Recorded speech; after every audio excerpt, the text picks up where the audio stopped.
نماز کے لیے دنیا چھوڑو لیکن دنیا کے لیے نماز نہ چھوڑو۔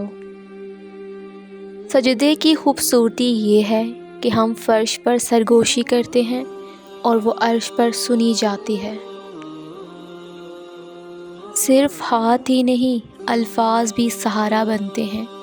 جہاں ہاتھ نہ پکڑ سکیں وہاں لفظوں سے تھام لیا کریں۔ سب سے مشکل کام اپنی اصلاح کرنا ہے اور سب سے آسان کام دوسروں پر تنقید کرنا ہے۔ اصلاح کیجیے، لیکن کسی کے سامنے شرمندہ کرنا اصلاح نہیں بلکہ تنقید کے زمرے میں آتا ہے۔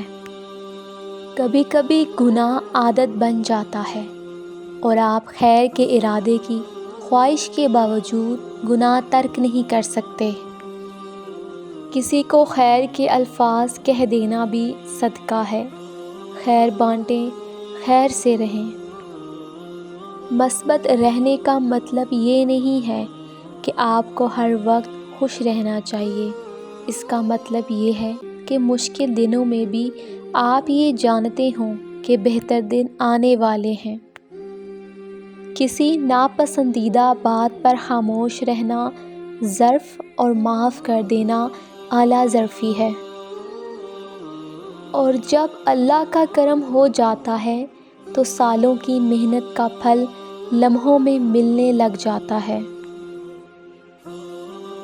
دنیا پاس ہونا برا نہیں ہے بلکہ دنیا کا آپ کے دل میں رہ جانا خطرے کی بات ہے۔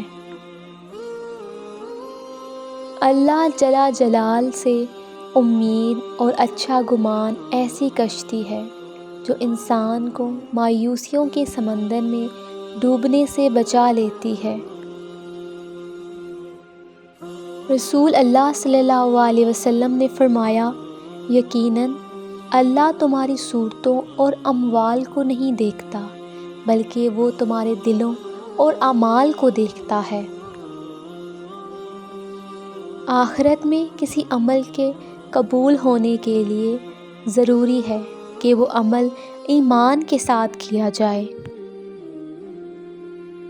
وہ رب خاموشیاں بھی سن لیتا ہے لیکن اسے اظہار پسند ہے اپنے بندے کا۔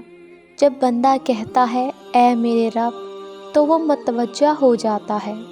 جب بندہ کہتا ہے تو بڑا رحیم ہے تو اس کی رحمت جوش میں آ جاتی ہے۔ اور جب بندہ کہتا ہے اے اللہ مجھے معاف کر دے تو وہ معاف کر دیتا ہے۔ اگر آپ کو یہ ویڈیو اچھی لگی ہے تو ویڈیو کو لائک کریں، چینل کو سبسکرائب کریں۔ تو ملتے ہیں اپنی نیکسٹ ویڈیو میں۔ اپنا خیال رکھیے گا۔ اللہ حافظ۔